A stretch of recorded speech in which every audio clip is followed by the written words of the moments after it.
Sorry for that delay. Clerk, can we go ahead and call the meeting in order? Roll call, please. Eaglin, Here. Courtney, Here. Carlo, Here. All right, Board, have you had an opportunity to review the minutes from the January 3rd meeting? If so, we'll entertain a motion to approve the minutes, please. I'll make a motion, we approve the minutes for the January 3rd Okay. meeting. Second that motion. All right, any comments or discussion? Hearing none, all in favor, please say aye. Aye. All opposed? Thank you. All right. Brian, we have a couple of adjustments today. I'd like to invite Brian Jackson up, our superintendent. Claims, Mayor. Claims. Oh, It's all right. changed that agenda, didn't we? Yes, ma'am. All right, well, let's go through claims. Sorry about that. Mayor had an opportunity to review the claims. I'll make a motion that the claims be approved as submitted. I'll second David's motion. Okay. All in favor, please say aye. Aye. Aye. All opposed? Thank you.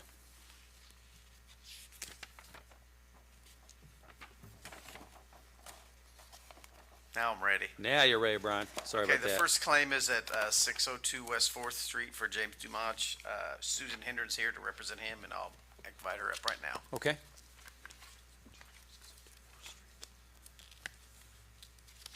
Hi.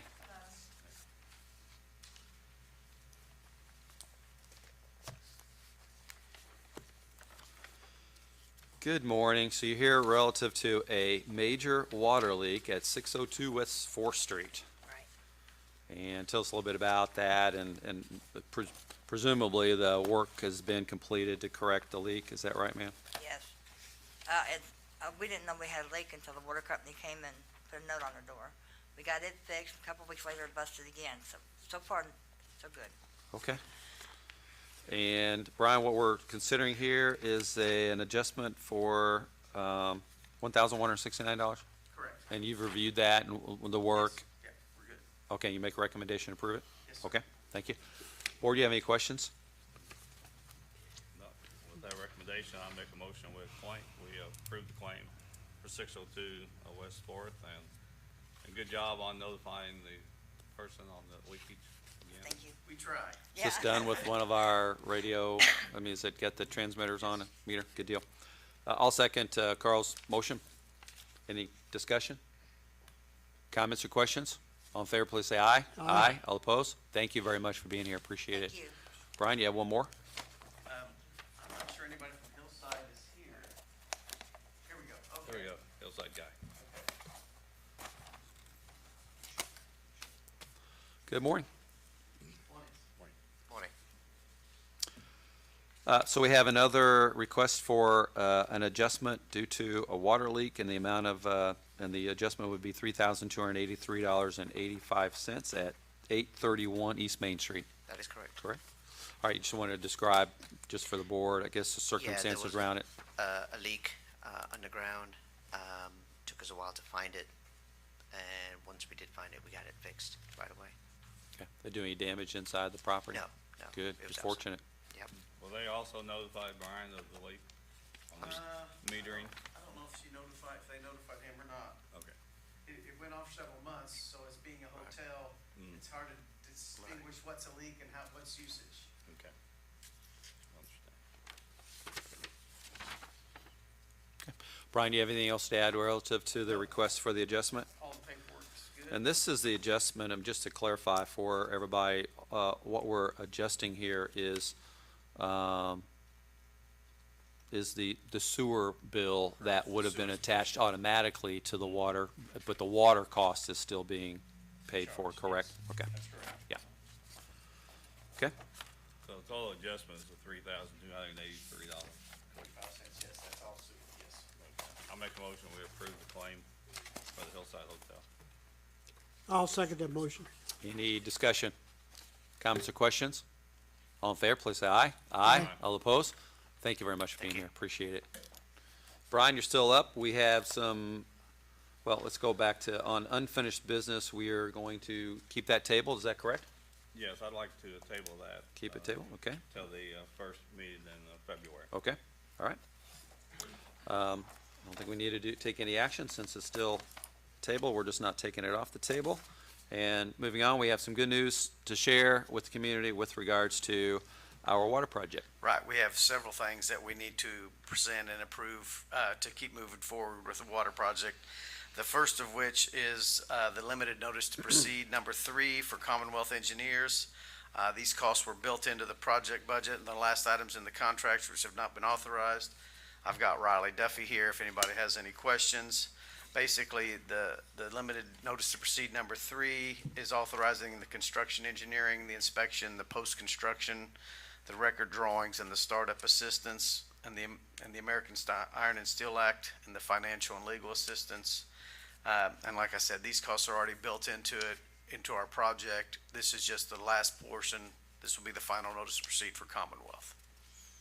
So. So why is it a limited notice to proceed versus just a Because we notice to did proceed? the other limited notices 1, 2, we only approved certain parts each time. Okay. And so we only allocated certain monies with each notice to proceed. This basically finishes up the total amount we owe them Okay. for what they're going to be doing. And this is, so the draw process for these amounts are they monthly draws over the course of the construction? Yes, Okay. Commonwealth does bill monthly, Okay. yes. Okay. And pretty much all the rest of the contractors will start to bill monthly too in the months ahead, once they start work. Excuse me, well, I'll make a motion that we approve the limited notice to proceed number 3 with Commonwealth Engineering. I'll second the mayor's motion. Let's open up for discussion. Any comments or questions? Comments or questions from the audience? Hearing none, all in favor, please say aye. Aye. All opposed? Thank you. Brian? And the next item on the list, I think we can do them all, the formal notice of award for the 3 divisions. I think I can just present them all, and we can approve them all 3 at once, right? And then we'll do the same thing for the notice to proceed. Joe, does that sound good? We'll do 2 separate. The formal notice of award for the 3 divisions. Division A is for the supply and treatment improvements, and it was to Dave O'Meara contractor. Division B was for the storage tank rehabilitation, and it was to M.W. Cole Construction. Division C was for the water main replacements, and it was to Brackney. And this is just the formal notice of award, which should be in your packets, and we just have to approve that. Got it. We're going to approve the labor standards for that project also. That's later. That's a Okay. separate thing. This is Okay. just the notice of award for those 3 companies. So we'll take this, take this action in 2 parts. Approve notice of award for all 3 divisions as Brian had spelled out, so I'll make that motion. I'll second the mayor's motion. We have a second. Any This- comments or questions? This allows the contractors to get started officially. Well, Is the that notice to correct? proceed does. This is notice of award that awards the projects officially to them. And then what we're gonna do also today is the notice to proceed, which will be next. So Division A for the supply and treatment improvements in the amount of $4,543,000. Division B is for storage tank rehabilitation in the amount of $1,607,500. And Division 3 is for the water main replacements at $4,837,175. I have a motion and a second. Any additional comments? Comments or questions? All in favor, please say aye. Aye. Aye. All opposed? Now we'll go to the actual The notice to proceed. notice to proceed which should for be in each of there the also. divisions. For the 3 divisions effective January 17th, 2023, which is today, we're giving them official notice to proceed. Like I said, it's for Division A for Dave O'Meara Contractor, Division B for M.W. Cole Construction, and Division C for Brackney. Yep, and you had a pre-construction meeting Correct. last week, correct? Yes. That's why we formalized everything then and decided today would be the official start date for everything. Okay. I make a motion to approve the notice to proceed. I'll second that motion. Okay, we have a motion and a second for approval of all 3 notices to proceed. Any additional discussion? Comments or questions? All in favor, please say aye. Aye. All opposed? Brian, this is a long time coming. You should be doing some jumping jacks or something over there. Lot of paperwork. The fun is just beginning, so to speak, right? Now, the last thing is what Carl referred to earlier is the SIRPC Professional Services Agreement for the Labor Standards Administrator for SIRPC. They also attended the pre-construction meeting. and it lays out them as our labor standards administrator, and it needs to be approved also.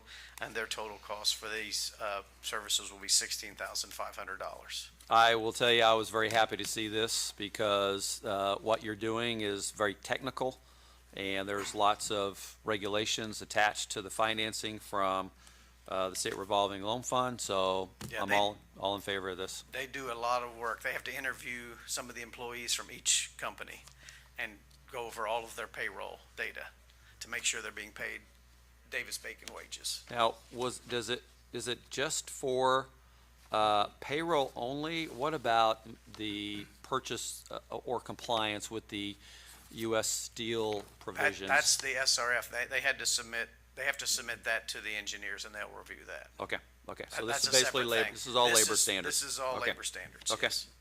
Well, I make a motion that we approve the professional services agreement for labor standards administration between the City of Madison, Water Department, and Southeastern Indiana Regional Planning Commission in the amount of $16,500. Mayor, I'll second that motion.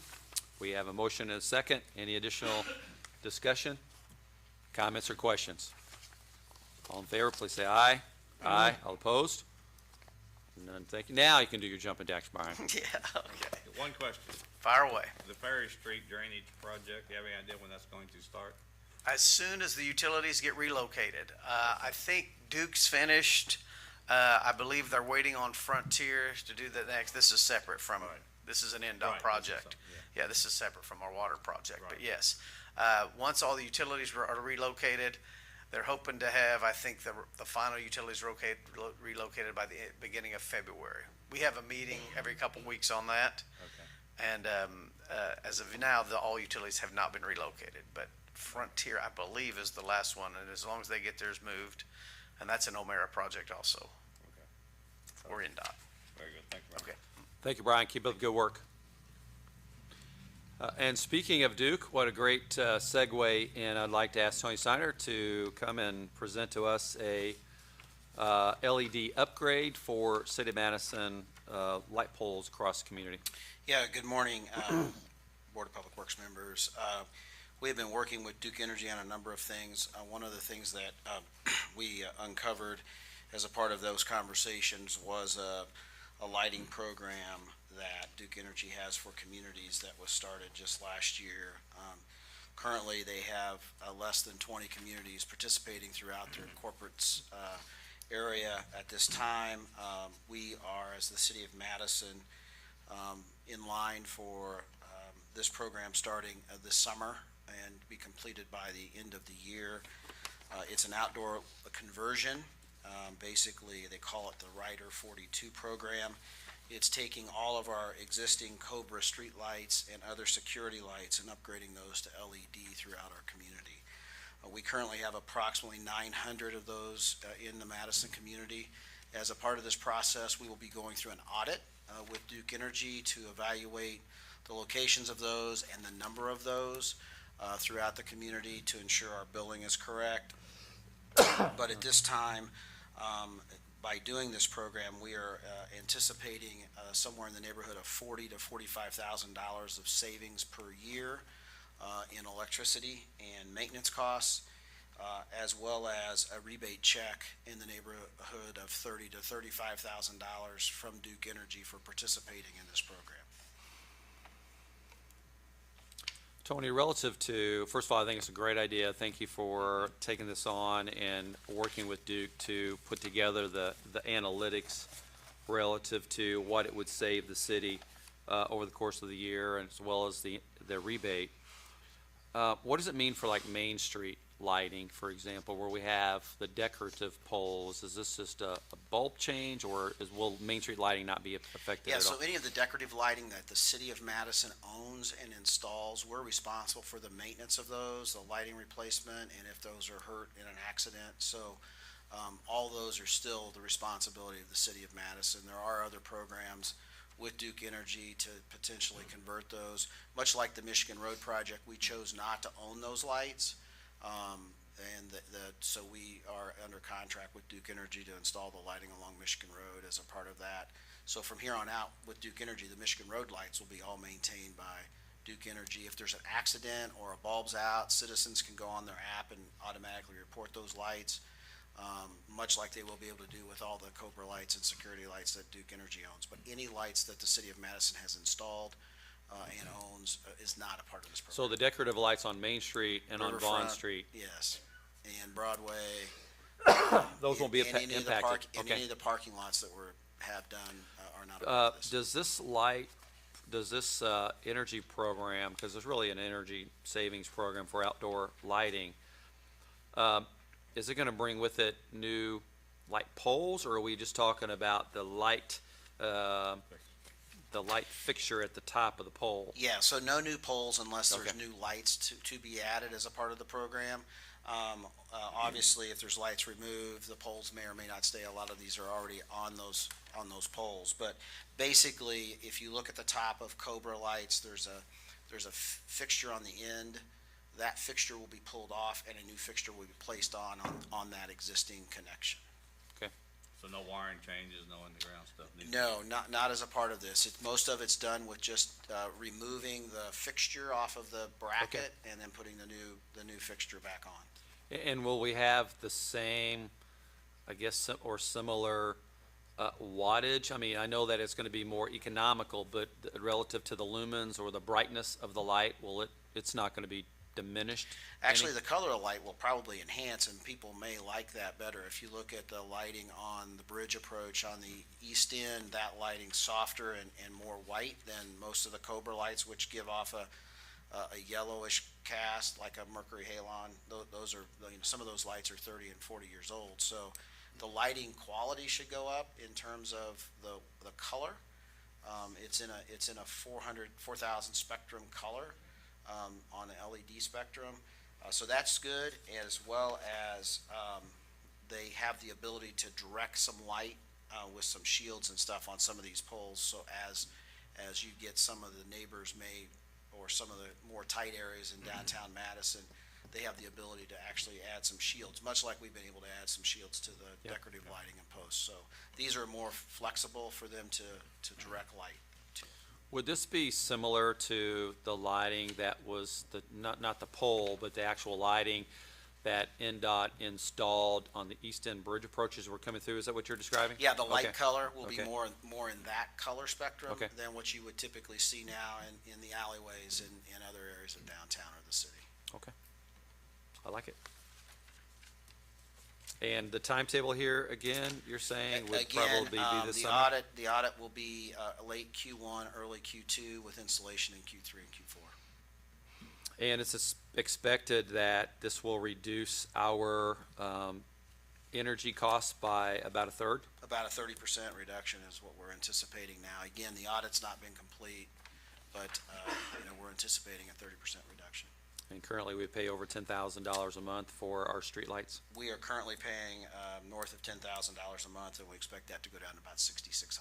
Nice. I'm already thinking of ways to spend that. We're doing a real good job of that. Sidewalks, new Sidewalks. sidewalks, new sidewalks, more new sidewalks. I make a motion, we enter into the Duke Services Agreement And give the mayor authorization. and give the mayor authorization to sign the agreement. I would imagine we'd probably be seeing more requests for streetlights in the future, so Probably. additional streetlights. And we're certainly happy to consider those as a part of this process. Tony, I guess, We have a motion, do we have a second? And we'll go to discussion. I guess when Duke goes along and replaces these, they'll replace the wattage with similar to what they're taking out. Yeah, at this time, that's the expectation. Again, the audit process will allow us to adjust that. I've talked to the chief of police, I've talked to Tony Sorrells, to get other options, throughout the city. Some lights we don't need anymore, some lights we do, some might need to be brighter, some might not to be. So we'll, as a part of the audit process with Duke, we'll look at those things as well. I'll second Carl's motion with regard to approving the LED lighting plan with Duke in partnership with them. Any additional comments or question and discussion? This is great. Thanks for, again, investigating this and getting the analytics there. The data, in my opinion, is really irrefutable about what direction to go to. So it's great that we have this program available to us. Any other additional comments or questions? It'd be great to get the audit done to make sure that we're paying for what we should be paying for. Yeah, You know, so we're not overpaying for streetlights maybe that yeah, aren't there. or underpaying. So just, yeah, always be careful what you ask for. That's correct. So, Any other discussion? All in favor, please say aye. Aye. Aye. All opposed? Thank you. thank you. Thank you, Tony. All right, we will now move into a couple of resolutions. We'll turn it over to Joe.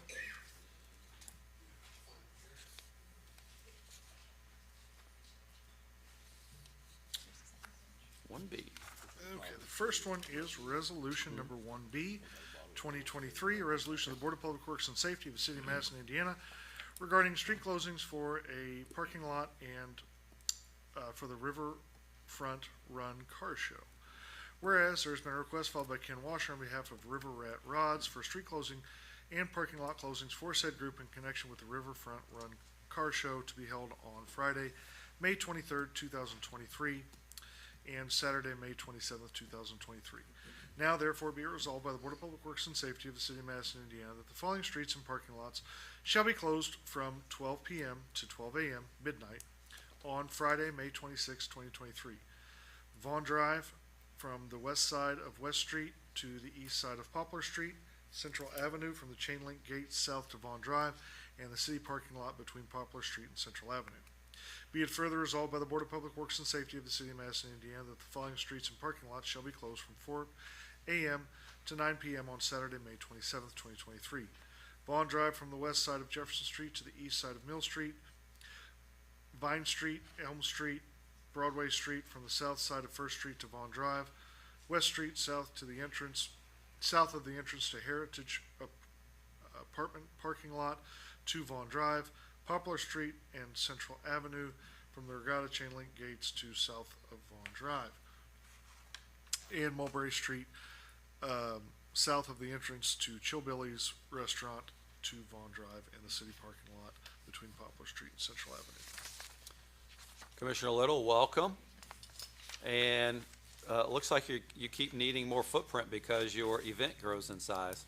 Right, it's, last year we had 516 registered cars, which you and Carl helped, you're well aware of. We Yeah. were running out of space to put them, which is a good thing to have. The best way to see the car show is work the gate when they're all driving in and you see them all at once. It's Which awesome. hopefully you two are up again this year. We'll definitely do for it. that. We'll be there.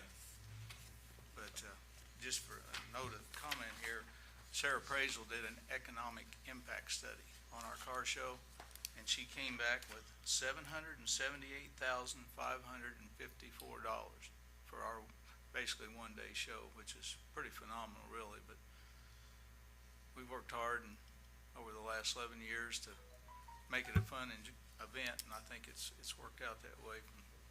It's good for business, and obviously with that level of economic impact and a low cost and, really event to sponsor, you do a lot of good things with the revenue you create with the Right, we car show give registrations. Scholarships, shop with firefighter, shop with a cop, just, whatever we can do to help back to the community. We've given some to the Heritage Trail when they wanted to buy ground. We donated some to that, so it's a trade-off.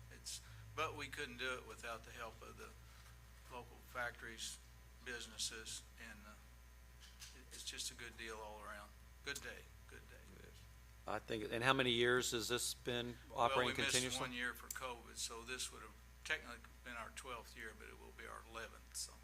It's got to be one of the largest in the region, It's I would one of think. the largest in the Midwest. We started out the first year after we took it over, and we were hoping for 100 cars. We had 202, and till last year, our biggest number was 477, so we must be doing something right. So we have a lot of repeat people, so.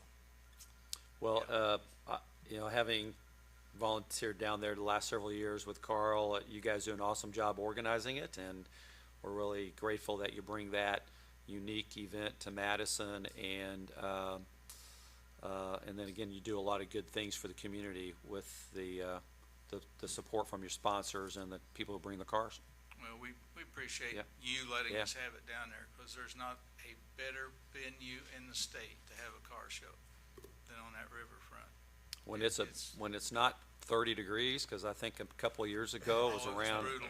around 35 degrees that Yeah. day. When it's not that type of weather, it can be an awesome But we event. still had over Yeah. 400 You still had it. cars that day. Yeah. So, you know, we got a pretty loyal following, I think. So Perfect weather last year. it was great. Let's go with that. It was great. All right, well, I will move that we approve resolution number 1B-2023 for the Riverfront Run Car Show. I'll second the mayor's motion. Any additional discussion? Comments or questions? 26, 27. Memorial Day weekend, Chief. 26th and 27th of May. And I believe we still have your event plan on file with Hannah from last year that we've gone through. Thank you for doing that. That was really well organized as well. And your cleanup was great last year. Yeah, most of the car people were pretty good about picking up after themselves, so that's not an issue. Absolutely. Speaking of the event plan, we're going into the second year of adopting that. Was there any issues, anything with the plan that you need to go back and revisit or update or revise going We don't forward? have any trouble trying to make things as, smooth as we can get along with, so. The only thing I recall that you brought that up was just there's so many cars trying to come in at the same time off of Main Street. I think we ended up maybe having a little bit of congestion, I think maybe on the west side of Broadway. But that may be the only thing really, is there's so many cars coming in for the registration, and it's a very, very fluid, efficient process, but it's the volume at the same time. Something that, Probably what we should address is maybe blocking the side streets so they can't Yeah. filter in there. yeah, And maybe opening the gates sooner with the understanding that you can come in, we'll park you, but registration's not open till this time. I think that would relieve some of the congestion that was back on Main Street and down towards clear to what, Horace's that Yeah. one time. Yeah, So- Yep. Start parking maybe at 7:30 and then. Right, right. But Okay. that's a simple issue we can.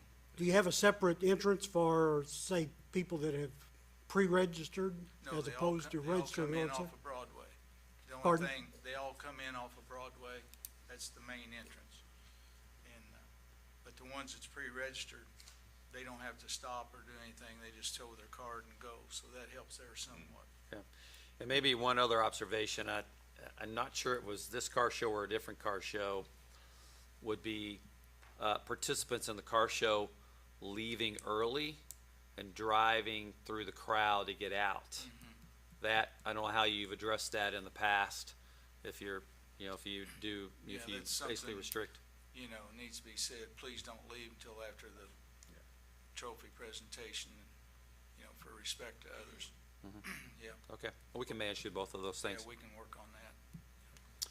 So, I seconded the Yep, motion. we have second to my motion. All in favor, please say aye. Aye. All opposed? Thank you. Thank you. Commissioner, thank you very much. Keep up Thank you, good Board, work. too. appreciate you. You're welcome. The next one is resolution number 2B-2023, a resolution of Board of Public Works and Safety of the City of Madison, Indiana, regarding a street closing for the 2023 Music in the Park. Whereas there has been a request filed by Austin Sims on behalf of the Madison Main Street Program for a street closing for said group in connection with the 2023 Music in the Park events to be held June 9th, 2023, July 14th, August 11th, and September 8th, 2023. Now therefore be it resolved by the Board of Public Works and Safety of the City of Madison, Indiana, that Central Avenue between First Street and Vaughn Drive shall be closed from 12 p.m. to 10 p.m. on June 9th, July 14th, August 11th, and September 8th. Be it further resolved by the Board of Public Works and Safety of the City of Madison, Indiana, that the parking spaces located along Bicentennial Park on the north side of Vaughn Drive shall be reserved for vendor parking only from 12 p.m. to 10 p.m. on the same dates. Happy New Year. You're back at it. Ready to rock the park, aren't you? First of all, kudos. I received a very nice letter from Okra complimenting our Madison Main Street program. I'll share that with you in case you don't have it, but really good job and great results for 2022. So everything's now going to be in bicentennial this year, as we've talked about, Austin? You want to give a little overview about this? Yes, so if you recall, last year we were in two locations, Broadway, Fountain, and Bicentennial Park, to see what would be the best location. We moved it originally away from Broadway back when COVID first started to offer more space at Bicentennial. And we had a lot of feedback about loving both spaces. So last year we intentionally had it at both locations to see which would be best. When we do pass the bucket, we polled each of the attendees, you know, which one do you like? Why do you like this location? And it was torn. It came down to a committee volunteer level decision, mostly because of safety, ease for volunteers for setup, and then just general awareness of our organization. So that's why we chose to continue at Bicentennial Park for this year. And attendance-wise, how did you feel about the mix? And I know maybe the entertainment, you know, factors into that too, but they're two very different spaces that offer two very different experiences. Yeah, last year we had rain on almost every single music. I'm going to ask you to push that button on your mic. There you go. There we go. I turned it off. Sorry. There we go. Last year we had rain at almost every single music in the park, or threat of rain. So attendance was a little different than what we've seen in the past. But typically we have 500 people on average. Depending on the band, we've seen up to 800 people. At Broadway Fountain, you know, everybody's so close, and they can kind of escape down the alleyways, pop in and out. At Broadway or at Bicentennial, you see them walk up and stay for a while, and having the restrooms there and food vendors, we can see them linger a little bit longer. So we see better attendance at Bicentennial. It is spread out more, so it's hard to initially gauge that, but I typically have volunteers each time try and count how many people they can see in their area, and that's what we do at the moment. So. Okay. Have you already scheduled your groups, your? Not yet. Not yet. Not yet. They're all to be determined, so stay tuned. You still have time for those dance lessons you were working on. I can. Yeah. I can. And I'm gonna sing this year too. Whoa, We have that'll plenty be of a sold spots out. open. That'll be a sold out show. Yeah. That's gonna be on a different date. Yeah. After hours. That reminds me, it's going to be free and worth every penny. Yeah.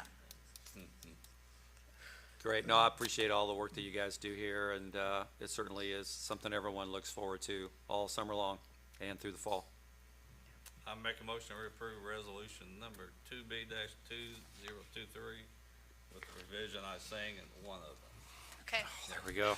Done the minutes, and we do have a site plan for your event. Thank you for providing that, and we also have the event plan from last year. I'll second Carl's motion for this resolution. Any additional discussion? Comments or questions? All in favor, please say aye. Aye. All opposed? Austin, thank you. Thank you all. Good work.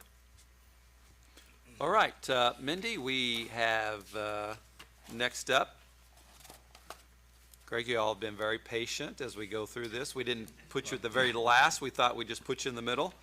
But property and casualty insurance renewals for 2023. Good morning, Board. I know you all have copies of our proposals in your packets.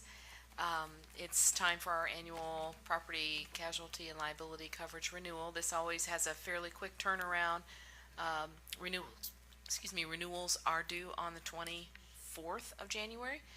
So I'm going to introduce Greg Goodnight from Gardner Insurance to come up and answer any additional questions that you have about it. We put it out to market again this year. We had 2 proposals for you to look at. The good news is both of them were less than what we paid last year, one by a little bit and one by a more significant number. So I'll come back and make a recommendation for the board at the end, but wanted to give Greg a chance to talk to you and for you to ask any questions that you have for him. Thank you. Thank you, Mindy. Hello, Board. Thanks for having me. Thank you, Greg. So, as Mindy alluded to, we did send the renewal for the property casualty K-9 and the cyber liability out to the market. X has 7 programs through 3 different partners of ours, and we did return Outside of what you have there, we had another full-term offer for property and liability through Zurich Insurance. The terms were not at the level or the pricing that you're seeing in front of you, so, but it was, I think it's important for the board to know that there was another carrier that was offering this year. A couple market conditions that we're facing, reinsurance contracts and treaties are really driving the pricing on property. In addition to the inflation we're all experiencing, so property values and the reinsurance contracts are driving pricing with premiums where loss histories are agreeable and in good standing, which the city is. So that's kind of what we found as we sent it out to market. Again, we've got 2 offers there, proposals as per the quote. Intact Insurance, who we have had the city with for 8 years, they have exited the public entity market space. So as of the renewal, we are now offering Liberty Mutual on the property and the liability, as well as a second property option with Chubb, which is your current property carrier. So that's what you have in your proposal in front of you. There are a few options that we have with crime and cyber as well. So again, when you go out to the market, you tend or you hope to have options for the client, which we do. So I can tell you that just working in that space, that's not always what I find. So again, that's a benefit to the city to have some options. So as Mindy also mentioned, it's not also common that we have a decrease in premium from expiring with inflation factors and things that are involved in the market conditions. So to have 2 different options that are under expiring, again, is I think a credit to the city, to Andy Brown and Gregory Nappel, our broker partner on this particular risk, and the hard work of my team. So I know everyone's had somewhat of a chance to review.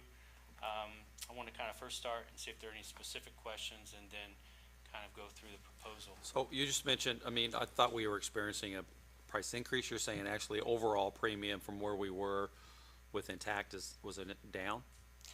Correct. So Okay. Intact is not offering renewal, Liberty Yep. Mutual is. Yep. There's a decrease regardless of the option the city Okay. chooses. The 2 proposals we put together, the first proposal would be Chubb Insurance on the property and Liberty on the liabilities. And the second option would be Liberty Mutual on the property and liability. As a reference to last year when we marketed the account, Liberty Mutual did offer both property and liability, and the city chose to remain with their current carriers at the time. Ultimately, probably delivering the marketability of the account this year with the service that Intact and Chubb has provided over the last 8 years. Specifically with Intact, they are very proactive with the defending of their clients, which will then keep down the loss ratios and so forth to make it a more, the appetite of the carriers is a little bit what we saw this year at market. So those things are very encouraging, exciting for us to be able to deliver that.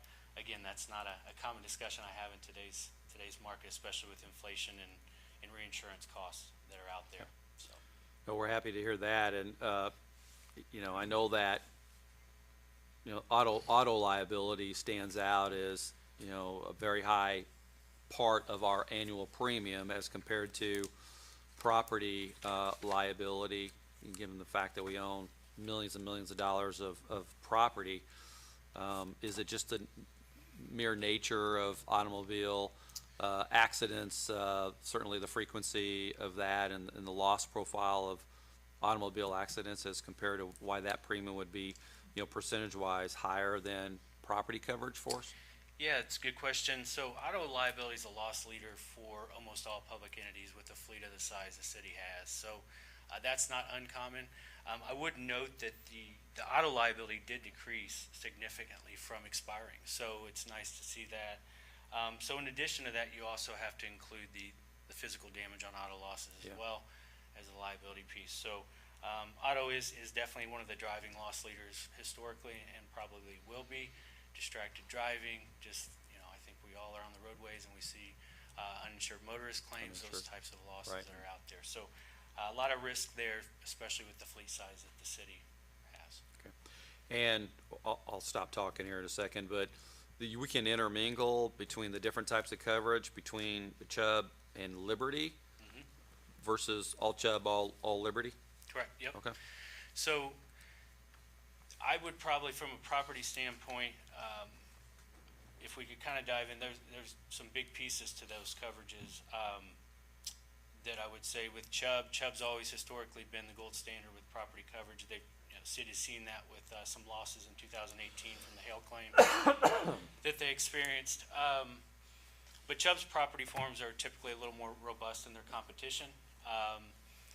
Example being they offer policy limit for ordinance of law, which with the blanket limit the city carries is 65 million plus. So what that ordinance of law coverage is would be time of loss. We operate in older buildings in a lot of cases as a city. So maybe re-sprinkling a building, ADA compliance, those types of losses that are increased cost to the city at the time. So Chubb's always offered full policy limits there, whereas Liberty Mutual, for example, offers 10 million in coverage, additional for ordinance and law. So that's a component, a difference in cost, our coverage, I should say. I think what the city really needs to weigh out between the two is we're confident in both offers, otherwise they wouldn't be in front of you. City has a long-standing relationship with Chubb that's been a good relationship. There is a deductible difference in what was quoted, so that's the other big component I would mention between Liberty Mutual and Chubb. Chubb is offering a $25,000 property deductible, which the city made a choice to share some risk last year, whereas Liberty Mutual is quoted at $10,000 as far as a property deductible is concerned. So those are kind of some of the larger differences between the two carriers from a property standpoint. The way they've insured the equipment floater, they're in the marine coverage. There's some slight variations, but I wouldn't note anything of significance there. Everything's on replacement cost. The limits and the blankets are there to cover the equipment the city has. So the big pieces and difference, and so then you kind of weigh there's about a $24,000 difference in premium between Chubb and Liberty Mutual, with Liberty Mutual being the lesser of the two, premium-wise. So again, factoring in the deductible difference as well as that ordinance of law, I think is important. And Greg, how much time do we have before we have to, make an award to either one of these providers for the insurance? So the 24th is the city's expiration date. Okay. So we would need to make a decision, preferably this week, as to what options of coverage. Again, there are 2 crime options as well, and there are 3 cyber options available to the city.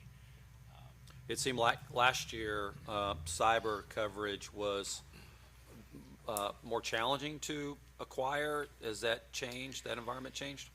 It's kind of stabilized. I wouldn't say it's Okay. easier to acquire. I would say that the city's relationship with Gregory and Appel and their relationship with carriers and the efforts the city is making and those improvements is what's delivered the 3 cyber options that you have. We're seeing public entities that aren't able to obtain a contract with cyber liability that have had it previous and with no losses. So we have seen costs level off just a little bit, but what we are seeing is the risk being requested. So for example, from deductibles, they're seeing deductibles being increased at renewal, which is the case here. Current expiring deductibles $25,000 with your current cyber carrier, which the renewal they're offering with the same carrier is $50,000. So that's pretty common. We're seeing that reduction or sharing of risk, but it is keeping pricing stable. The exposure has not decreased. The carriers are just, again, sharing some risk and making some adjustments on their end to make sure that the coverage is obtainable. So. Okay. And I think at this time last year, we asked the board to approve, essentially or authorize the mayor and staff to work with Gardner on finalizing the selection of the insurance provider at a premium up to a certain dollar amount. Is that what we did last year, and we're proposing that again this year, Mindy? It is, and actually to your question, Mayor, about whether or not we can replug certain pieces of it, I think Greg had a suggestion on 2 pieces that we could maybe move around a little bit. It would increase the premium, what you said, less than $200? Yes, so what she's referring to would be the crime coverage. On the proposal you have in front of us, the Liberty Chubb Travelers versus Liberty option would be to, my recommendation would be to remain with Travelers on your crime coverage versus what it's quoted at, as well as HCC on the cyber versus your current carrier, Cowbell. So those would be my recommendations for the 3rd column there proposal. And if those recommendations were taken, it would bring premium to $357, $305, and 43 cents, And again, that would be, if that Liberty Mutual on the property was, what the board was looking to pursue, there would be some other options we could present with higher deductible options for additional savings as well. Again, that premium that I just mentioned would be about a $24,000 savings from the expiring, and again, with deductible benefits on the liability and property side versus what is currently expiring. So again, there would be potential to take more risk on the city with additional savings. So, last year we looked at Liberty also. They had submitted for us, and we chose not to go with them. We just didn't have enough history with them or enough experience. So, given this amount of savings, I'm comfortable trying Liberty for this year. We can put it out to market next year if we're not happy with the service or the claim payments. If the board is comfortable with it, my recommendation would be that you approve until we complete negotiations up to that $357,305 number to look at Liberty, finalize some of these details, and give the mayor the authority to do that, and then sign the document so that we can get it wrapped up by the 24th. Liberty is, has an excellent rating, so I think that recommendation you're making is the right one to pursue. It gives us an opportunity to excuse me, look at deductibles and premiums and see if there isn't any additional savings we can garner through that. Board, what do you think? That's acceptable to me, yeah. I would go along with Mindy's recommendation after reviewing it with Greg earlier, so. If I could make mention on Liberty Mutual, so just referring to what Mindy mentioned last year when they offered both property and liability as they have this year, their footprint is very large in schools in the state of Indiana. So, you know, when we look at moving from Chubb to them within the property, there's no concerns about their experience with large blanket limits and so forth. So, the newness for them was in the public entity space, which is not as new as it once was. And again, we saw where they came back this year were the question marks, so some of those question marks have been kind of answered as a result, because we now know where they will fall the following year. So, you know, from a property standpoint, I would say that large property blankets are not new to Liberty Mutual, one of the largest insurance carriers in the country. Then I'll move that we approve insurance premium up to the amount of $357,204. Was that the dollar amount I heard? 305, Sorry, what's the amount? 305. $357,305. Oh,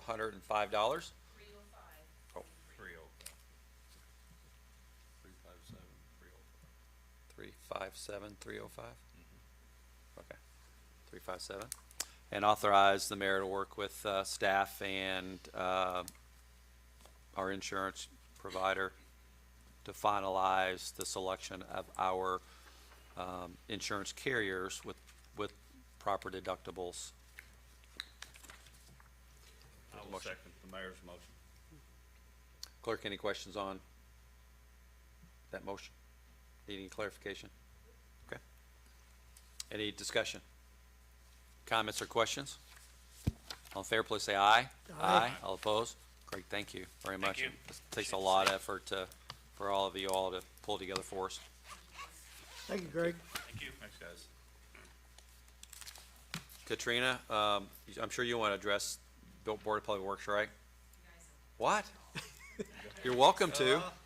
You're welcome to. All right. All right, moving on, we will move into our PACE program. So Nicole Shell is here, Director of Planning.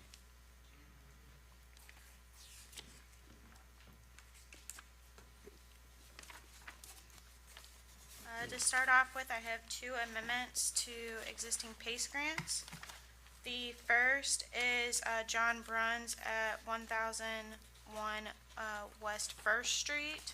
He is asking to increase his original PACE grant from the $22,445 to the $25,000. They uncovered additional cost expenses due to unforeseen work, and he submitted a letter outlining that. So taking these one at a time, I don't know if you've been by there yet, board, but check out the significant amount of restorations happening on that property and particularly in that neighborhood. I'm grateful for John's investment here. Make a motion to approve the amendment to 1001 West First Street. I'll second the mayor's motion. Any additional discussion? Comments or questions? All in favor, please say aye. Aye. All opposed? Thank you. Now we have a new round of applications. I have one more Got Oh. another amendment. Oh, my Matt apologies. and Daniel Chandler That's what you were trying to tell for me, wasn't it? 111 East Second Street is requesting an increase to their PACE grant from a regular rehabilitation grant of $7,500 to dilapidated structures grant of $25,000. Given the investment of their work and the fact that the building would have been considered deteriorated and eligible if they had not started work previously, we're recommending this approval. Yeah, board, another one, if you haven't been by there, that's a whole lot of transformation happening in a corridor. Really, really grateful for Matt and Dan's work on this particular property. Is going to be just fantastic there. I make a motion, we approve the adjustment for, the 831, 111? 1111, East Second. 111, East Second? Is that what you meant to say? I meant to say. Yeah. I'll second that. Any discussion, comments, or questions? All in favor, please say aye. Aye. Aye. All opposed? Thank you.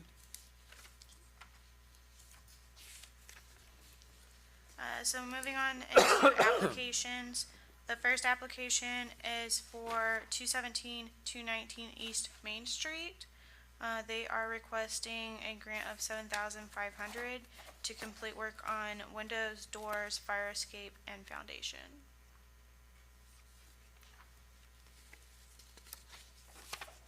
Just for note to the public, these have already been reviewed and recommended by our PACE committee? Correct, Okay. yes. And some of them have or may not have gone through Historic District Board review, but those that require a C of A are working with your office to do that? Yes, Okay. yes, that's correct. Okay. The second application is 112 East Street, requesting $7,500 for gutter guards and tuck pointing. This is the youth shelter.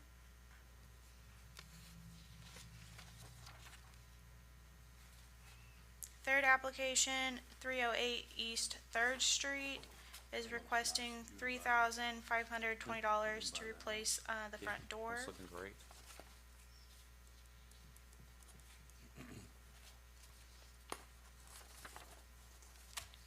Next application, 223 West First Street, is requesting $7,500 to replace the siding with LP Smart Siding and replace one windows and the gutters.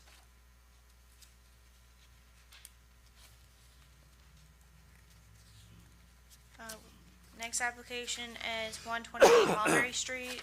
This is our first dilapidated structures for 2023. They're going to demo and rebuild this building, keeping the front facade, and they're requesting $22,500. Nicole, just a point on this one here. That's just a fantastic outcome for a property that has been in that state of condition a couple decades, maybe. Not sure when it was damaged by, I don't know if it was a fire originally that did that. Do you guys remember? Yeah, it was a fire, Was it a fire? and just deterioration. I think it's just great that we're, getting so much owner cooperation on putting together, plans to address these types of properties that have been blighting our neighborhoods for decades, candidly. Yeah. Very happy to see it. Mayor, I think it's significant that they're keeping the facade and demolishing the rest of the building. Yeah. But they are using the facade, so. Are they gonna, any idea what the building would be used for, or what's it? They haven't quite decided. They keep going back between like a farmer's market style vendor booth and, storage. Some sort of commercial. Okay. As we go through any of these, was there any remonstrances happening with regard to at the PACE board meeting? I mean, relative to some of the significant rehab that's about to happen? No. Okay. The next application, 752 Jefferson Street, is requesting $7,500 for a window replacement. Is this on North Jefferson? Yes, Yeah, it Okay, is. across the Across Cricket the Creek? bridge, yeah. Okay. The next application, 618 East Second Street, is requesting $7,500 for tuck pointing and paint.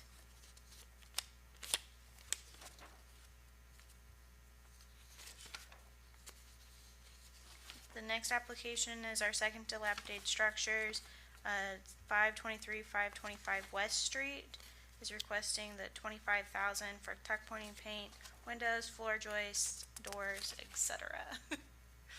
You know, I know we talk a lot about what level of private investments that's happening. You know, at the end of the day, to do that is gonna cost far more than $54,000 in private investment. Nicole and I have been talking about how do we capture the remaining investment, and we should be, through looking at the rest of their plan. But those properties have sat there, you know, deteriorating, and essentially creating blight along West Street, that whole row, for a very, very long time, and now we're seeing activity on, is there 5 properties down through there? On all of them, so again, just fantastic outcome of working with the owners, and the program doing its job of, getting investment capital off the sidelines and into our properties, which is what we want, and historic preservation. Good deal. The next application, 524 Walnut Street, is our first dangerous structures grant, for demo. They're requesting the $10,000. So to receive a grant for, demolition of a property like this, they need to come back with a plan for, building something in the void that's left, is that correct? Yes, the PACE committee, reviewed changes to the guidelines at their meeting, and one of the changes they approved was not, giving out the full amount of funds until that reconstruction is completed. Now, Okay. could that be just a addition to someone's yard, like a green space? It says in the guidelines that it's supposed to be a new structure. Now, I think there's some gray area on whether it's a new full residential house or an accessory building for that owner, but something would need to go there. Yeah, I mean, we don't want voids, right? We want to eliminate blight, and that's been like that probably 30 years or longer, probably a lot longer. I notice the tree isn't holding it up any longer. Tree's been pruned. But, and then the house, we're probably getting to it, but the house right next door to it is also going to receive a grant for the restoration of it. So we're seeing lots of activity on Walnut Street because it's a revitalization, targeted revitalization area. So happy to see that too. Nicole, has this structure been vetted, Yes. researched? I No historical? don't know about that. Jan? I do not know, it was, I mean, we are working on some of the properties, I'm not sure this was on the list, so it is part of the responsibility for. I'm sorry, you might want to come up to the mic if we're gonna have a comment from the audience, so we can everybody can see and hear what you're saying, Jan. Thank you. Yes, I'm not aware that this particular property has been. It is part of the historic district guidelines that that happens, so it is important. I'll double check with the recorder's office to make sure we've got that chain of title. And then, of course, get any documentation, photographs and stuff, which Nicole's office needs to take care of. So we certainly will do our part as volunteers, but we look for the city and the official process to also be followed. Thank Well, I'm you. not sure we have an official process. Well, it I is mean, in the new design guidelines. I don't think the official process says that it's the city's responsibility Well, it to. says maybe the owner then. It has to be documented, including photographs. It's very specific in the new I think we're guidelines. probably documenting what was there.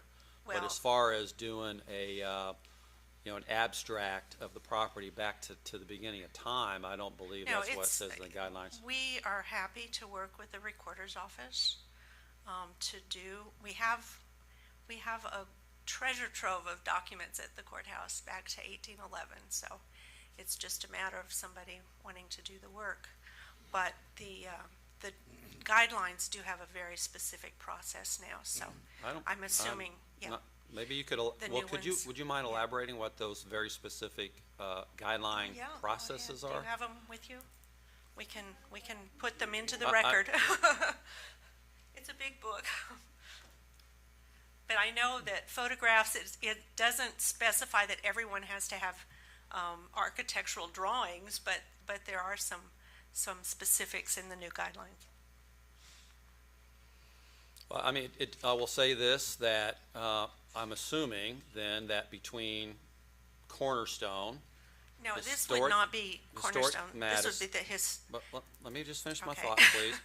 I would think that with our historic advocacy groups with Cornerstone, Historic Madison, Indiana Landmarks, that somewhere over the last 30 years, there's been some review of these properties. That's not necessarily a good assumption. Okay. The I Historical must be wrong. Society is the best. And the Jefferson County Historical right. Society, you're right. Right. True. I Historic forgot about that. Madison has their specific properties that they take care of, and Cornerstone has primarily been involved with restoration of properties. Certainly the Wilson House that started the Cornerstone organization 30-plus years ago is very well documented, yes. And some of the other properties that we have purchased recently. But homeowners do a lot of that themselves. When they come into the historic district, it's sort of a fun thing to do, to find the research. But we get people into the History Center all the time wanting information on their historic buildings. We are sadly lacking in a lot of photographs, which is why we were so excited to see this now part of the new historic guidelines. It is a treasure that we have to maintain, so we will get on this one. I think it'd be safe to say with this structure that the homeowner probably didn't have a whole lot of interest in researching this particular Yeah.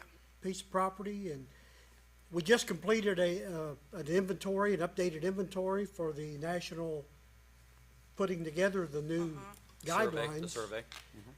And did a I survey just on the wonder guidelines. what the survey says for this particular address, you know? Yeah, Does the survey bring out any significant? unfortunately, I think the folks that do the survey also mentioned this in their final report. They don't get into the cultural history, like who owned it.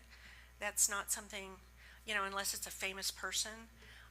And most of our properties were ordinary folks. A lot of them built by the people that actually live there. So, yeah, it's a treasure that we haven't taken very good care of over the decades, but we're certainly working to do that now. Yeah, I can see that. But my intent in asking was, I don't want to get in the same situation as we did basically across the street, Totally you agree. know? We do have a list that we are working on. I'm just not aware, and I will check real quick and see if I have it before the meeting's over, but you want to? Yeah, I'll go over it. the section of the guidelines that Jan's referring to is in the demolition section, a document of historic resources prior to demo. It says in the standards that documentation shall take the form of black and white photographs or colored digital photographs of the photo. But it does also refer to the HDVR shall determine on a case-by-case basis the extent of documentation required. It does not say who is responsible for that documentation, nor does it say that this, as a unsafe structure, has to go through that process. Thanks for clarifying.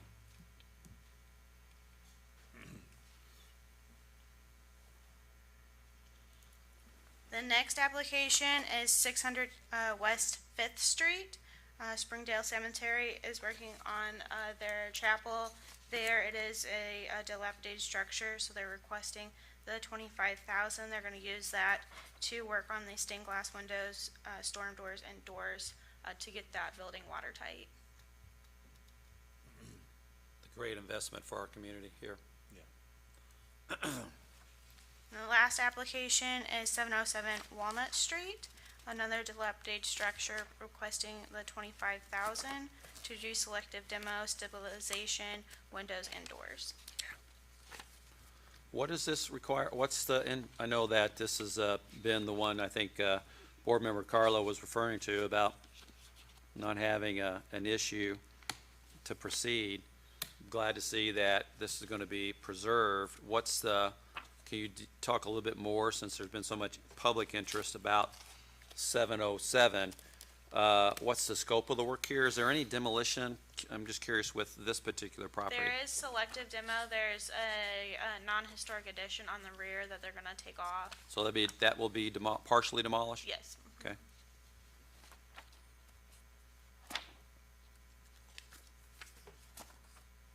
And has anyone provided the historic documentation to you for this piece of property? Do you have that in your possession? I haven't seen it, but that doesn't mean that they haven't given anything to Brooke. Okay.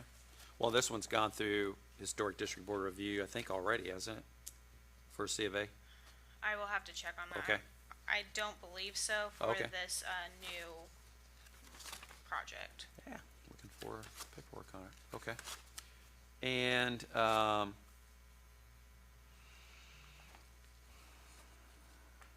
so this one will get a dilapidated structure grant amount of $25,000? Yes. Okay.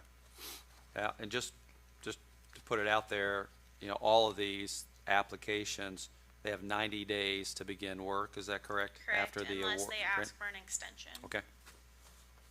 And on their application, do they have to guarantee the funding that they have to proceed? No. There's no guarantees on the funding? No, because the way the PACE is set up, we don't provide funds until the work shows as completed.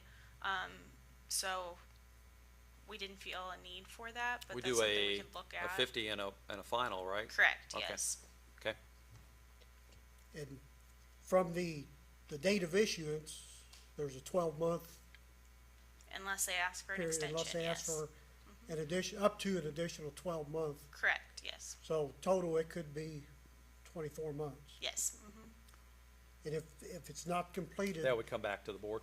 right, Yeah, it would come back to the board. We've only had one who's received the midpoint that didn't complete in the 24 months, and they returned those funds. Right. Okay. That is all the applications I have. Okay. So we have the PACE applications just outlined by Nicole. I don't know if I need to go back and read them all. They're all on record here on the agenda. They've been vetted and approved and recommended by the PACE committee. I'll make the motion that we approve all the grants as presented by Nicole today as recommended by the PACE committee. I'll second the mayor's motion. Okay, any comments or questions? Any comments or questions from anybody in the audience? Okay, we have one. Just please identify yourself and your Hi. name and address. I'm Debbie Beeman. I'm at 709 Walnut Street. So you're right next door, okay? Right next door Right to next door, this one. okay. And my problem is I see nothing getting done. I was told here several months ago by someone with Cornerstone that they had, this was before PACE was applied for, that they had plenty of money and they had plenty of people lined up, exact words, to get started on this. Now, here we go again. Months have gone by, and then they apply for PACE, and so now that's granted. I want to see them actually do something real with that place. I have asked several times from different people with Cornerstone, what are y'all doing with this? What are you going to do with it? They're not going to tear it down, they're going to rebuild it, which basically it's going to have to be tore down. You can't rebuild nothing. But the thing is that I have not gotten an answer on what they're going to do with it either. I just want to see them, guys, do something. Start really doing something. Not put an electric pole up, and next month get a dumpster, and then next month do this other little thing. I want to see, and the Jenkins next door, they have come, took the boards off the windows, emptied it from inside in the dumpster that Cornerstone had out there, emptied the inside, and it's like they think they're done. And these places are a dang mess. Is that the same dumpster? 'Cause it was full when I was. Yeah, that Cornerstone allowed the Jenkins to empty their house into the dumpster they had out for the house there. So when that happened, it was like, so you're not using the dumpster for 707 after all? Debbie, how long have you lived there? It'll be 4 years in February. So in the 4 years you've lived there, in the last, and I'm not, I'm just going to share with you what my opinion is on it, right? You lived there for 4 years, and in the last 90 days, we have a preservation organization that has acquired the property, fenced in the property so that it could be secured, put together financing and plans in order to rehabilitate the property. Now they've gone through the grant process and has been awarded a material grant to help facilitate the rehabilitation of the property. They have 90 days to get started and 1 year to complete. And then the property next door to them have come in to the city and met with us, and we asked them about curb appeal, and they took immediate action to try to start improving the presence of the property as it looked from the outside.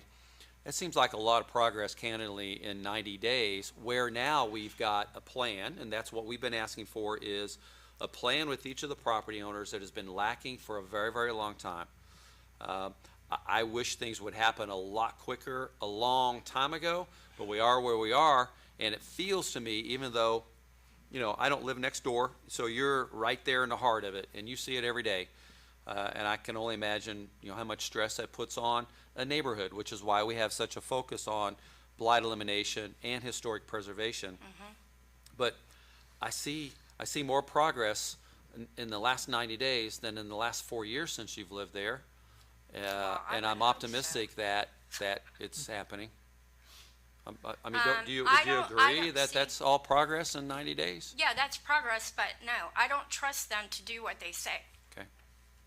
That's the bottom line. They can talk and talk and talk, but if you don't do anything, the talk means nothing. Well, we've had lots of time to conversations here about action with advocacy, and here we have a couple of properties in an area that's targeted for revitalization that I think this will probably be the 8th property within 2 blocks of your house that's now going through major restoration, as well as significant investment for flood mitigation happening there. So What are they I wish doing things would next happen a door? little bit quicker, but they do happen.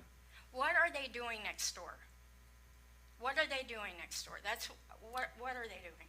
Well, I just went through with you what my observations have been for the last 90 days. and No, I know mean, you're what are concerned they about. actually going to do with that property? Are they tearing that down? Are they? I don't know. Well, we're happy to share with you, because I believe it's a public document, the plans that they submitted to the PACE committee that the PACE board approved before granting them $25,000 to try to restore a dilapidated structure. So the good news is we have a plan that's been absent from all these conversations and a lot of these properties for decades. And I wish things could happen faster. but planning, funding, mobilizing, working with contractors, I see it every day. I see how long things take, but I'm happy that we're making progress here. And it's a slow and steady kind of thing versus something that's going to happen very, very quickly, unfortunately. Kelly, I'll read to Yeah. you, Debbie? or Debbie? Debbie, Yep. the description of the project that was submitted with the PACE project. The objective of the project is to rescue, reconstruct, and rehabilitate the house to return it to useful service. The PACE grant will allow us to stabilize the structure, correct structural defects, remove modern additions, and rehabilitate the exterior to return it to a more appropriate appearance, contributing to the historic character of the Georgetown neighborhood. So I understand completely your frustrations. We've talked about it. But at this point, like the mayor said, things are moving, maybe not as fast as we'd all like, but they are moving. As long as opposed- they continue As to opposed to the move. last 10 years. So we've got to give it time, and we've got to trust the society to keep up their work and their word, so. Did they ever authenticate that hole in the, to the crawl space there, that was used for slaves? We have never received documentation on that I've seen. Well, we haven't asked for any either. Yeah, I we- don't think so. Nicole has any or not. A couple of months ago, when this all started, you guys had asked for it. I Proof. asked Jan Beach Yeah. as far as she'd Okay. like to. All right, thank you. Debbie, little patience will go a long way here, and I understand your frustration. We'll get there. Well, yeah, I've been next door for 4 years, and it's, my patience is wearing thin. Thank you, Debbie. Sorry about that. Just a couple of comments. First of all, yes, we were very glad to work with Ms. Jenkins to share the dumpster, and we are in the process now of putting another dumpster for additional work for both properties. And because it is an issue of parking on Walnut Street, we're trying to get the dumpster to find a flat place in the back so that the dumpster can be in the back on the Jenkins property. It was not deemed safe by the company before, but if she can do some work on the back lot there, we may be able to move the dumpster in the back. So yes, we are working very closely to try to help both properties, appreciating that they have sat there for quite a while. And also, as far as the documentation, people have a misunderstanding of what it means to be part of the Underground Railroad. We know absolutely that William Anderson built and lived in that house. That does not mean that there were slave tunnels underneath the house. That is a common misconception about what it means to be part of the Underground Railroad. But yes, we do have the chain of title and the deeds and the tax records for that property. Would it be better just to concentrate on 707 and the use of the dumpster just for that project? No, it makes sense to be working on both of them, actually, Yeah, and I'll say that I'm really happy because that it's a really big dumpster in a very tight neighborhood, so. we met with Miss Jenkins Yeah. and she took action right away, and I'm really happy she did. Yeah, and we were very happy And you all were to very be helpful able in to- having a dumpster right there for Yeah, her. there's no way you're gonna put two dumpsters in Yeah. that very narrow space, so. But you can see Debbie's frustration on this. Sure. Sure, I you mean- can understand it. And you're the one that said you would present documentation. I mean, that was your It's comment. available. That was your It's- comment to us. Well, what Right would here you, in front what would before you our guys like? It's at the History Center. Well, bring it to us, see what you got, so we can put it Okay. on record. Sure, Because right now, we have nothing, okay. nothing. Jan, I appreciate we the have some fact paperwork that in the you're office. willing to work with the neighbor, Same give it to me Yeah. today. the Jenkins family, and share your dumpster, because we got two projects going there. Right, and in And a very, The, all that parking is needed on Walnut Street, so So, hopefully we can find a place in the back. There's a lot happening on Walnut Street that's really positive, and it's going in the right direction. Takes time, takes lots of money, takes lots of planning. City is a partner in all of this, and, 5 years from now, that corridor is gonna just continue to look better and better. So we're finished with the application. So we had a motion and a second to approve all the PACE applications. We just went through a discussion period. Any additional comments or questions or discussion? Hearing none, all in favor, please say aye. Aye. All opposed? Thank you.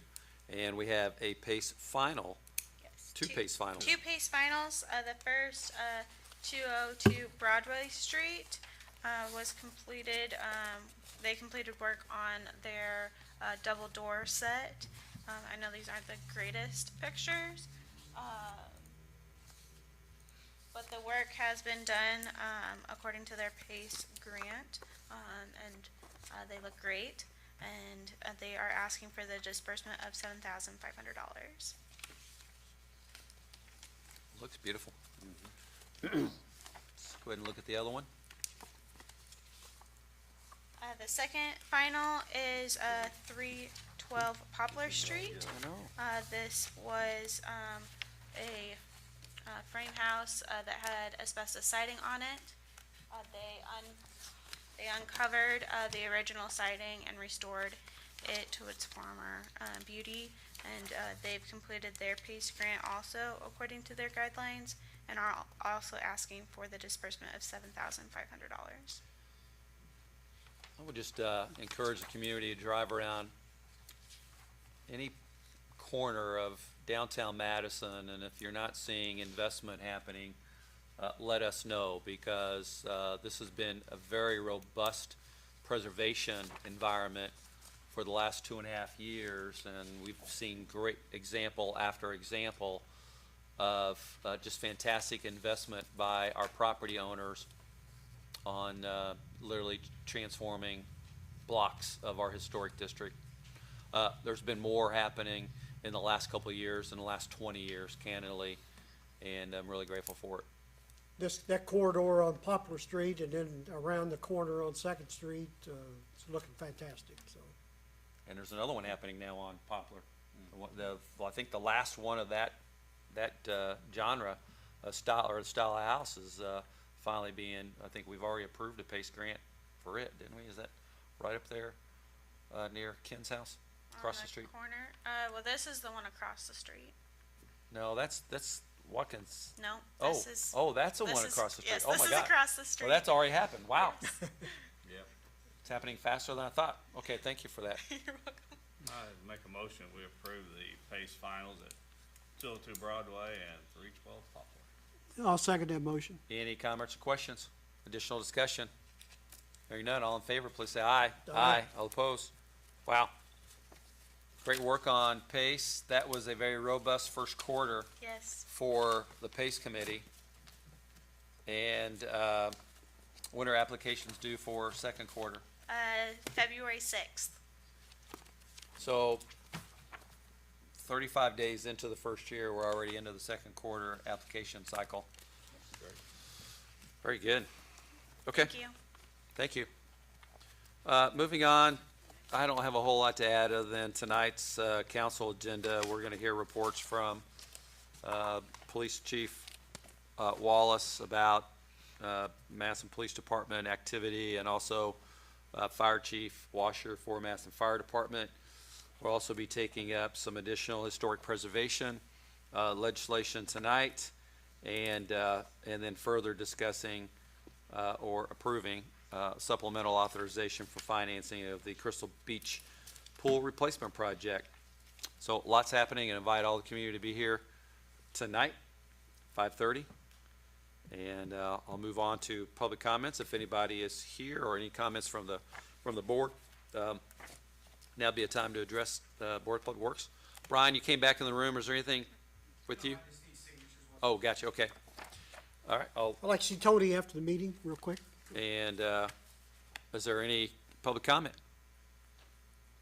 Board, any comments? No. Don't forget, earlier in the meeting, Board Member Eaglin commented that he was going to be performing at one of the Music in the Parks ceremonies. That's right. So we'll have to find a date and really promote that. Carl? May not be in this city. But, to come later. With that, I make a motion with adjourn. I'll second that. All in favor, please say aye. Aye. All opposed? Thank you. Mike, good seeing you.